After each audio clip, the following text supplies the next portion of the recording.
Alright, man, this is going to be a boring but important video. Remember, the important ones are always boring. And I almost don't know how alarmist to be about this. You know, I try not to do the prepper porn, the fear, the gloom and doom stuff. But I read an article the other day that made me take notice. You may have heard about it if you're interested in gardening or anything. There's this stuff called dicamba. It's put out by, of course, Monsanto in cooperation with somebody else, and it's a really powerful herbicide that that they've developed, and they had to push through approval through Congress because the weeds are all catching up with the weed-resistant soybeans and cotton, and they have to get a new, more powerful weed killer to kill all the weeds.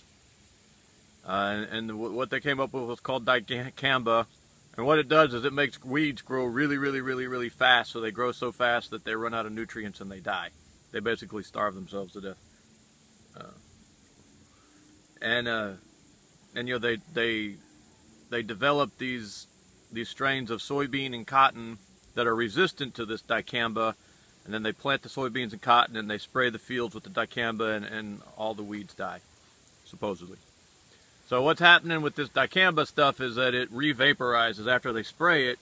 It can come back up off the ground, and if a wind hits it, it blows it off over into another field where maybe there's non-resistant crops, or into the woods, or, you know, just someone's yard, and it's causing some wholesale devastation. That part's not what's scary about all this. What's scary about all this, I skipped a step. I'm sorry. Let me come back a step. So what everyone's worried about is that yields are going to go down on crops, and that farmers who are already stretched incredibly thin, it can cost an average farmer like $2 million to get a crop in the ground for some reason. Maybe this article was talking about it. Maybe that just meant no, he was talking about a regular soybean cropping, and they spent $2 million getting it in the ground. And they were looking at maybe losing the whole crop because dicamba had drifted over from another field and was killing their crop. So already, if it costs $2 million to get a crop in the ground, you know, margins are razor thin.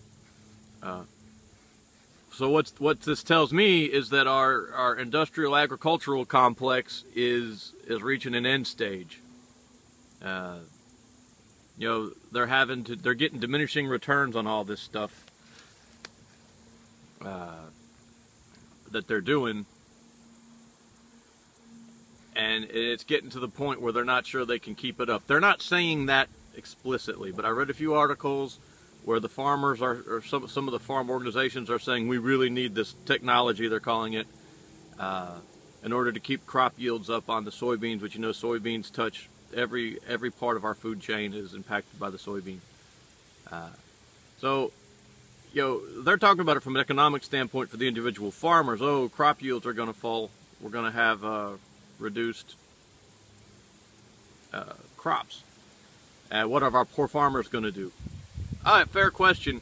But there's another side of reduced crop yields. I don't want to use the F word, but I don't know what else to say here.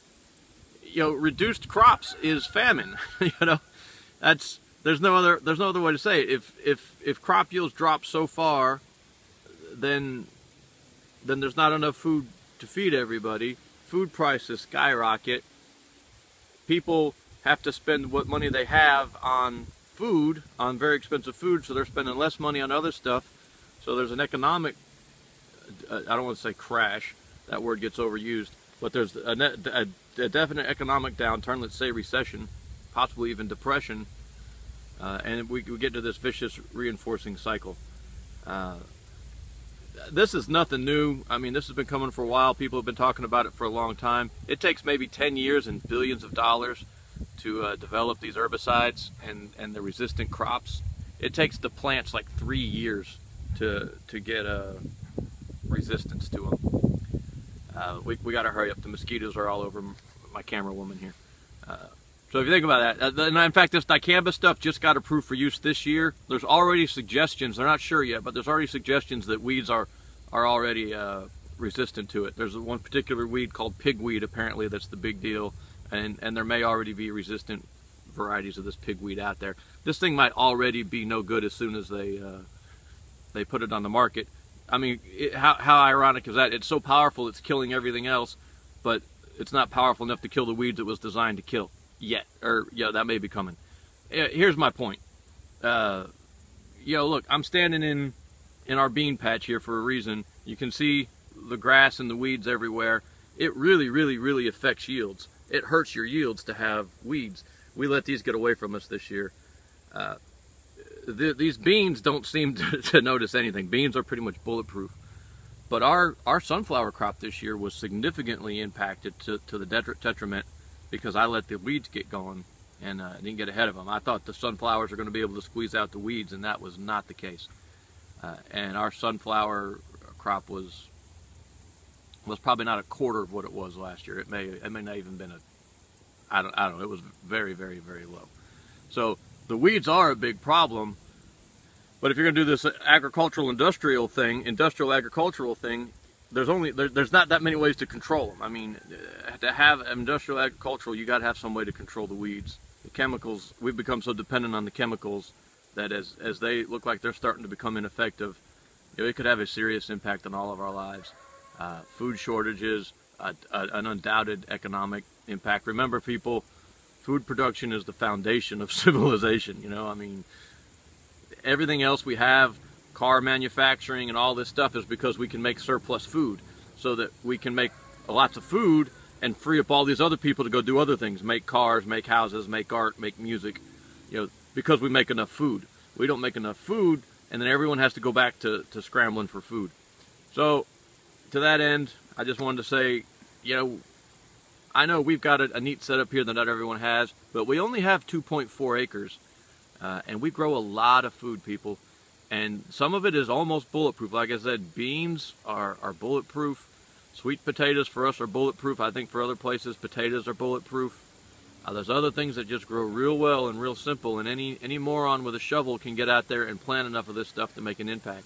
May I encourage you to think about this year planting a garden. Even if you just have a balcony in the middle of the city, get a bucket and put a few bean plants out there, and maybe tomatoes or whatever. But just get yourself used to producing some of your own food. Like I said, I'm not saying this crash is coming tomorrow, but this system we've built is not long-term sustainable as it stands. Now, I mean, there might be some technological breakthrough, and we might, just like with the agricultural revolution back in the 1800s and everything, 1700s, but I think the current system we're on is not sustainable. And once we start running out of these herbicides, just like is going on with the antibiotics, we have the same thing coming up against us with the antibiotics too. Yeah. I think that we're going to start seeing some food shortages and all of the terrible things that come with that. Anyway, there you go, man. Like I said, boring but very, very, very important video. Our food is not as secure as we like to think. Just because the shelves at Walmart are stocked today doesn't mean they're going to be stocked in 6 months. They might be. They very well may be. But if they're not, what are you doing? Thank you.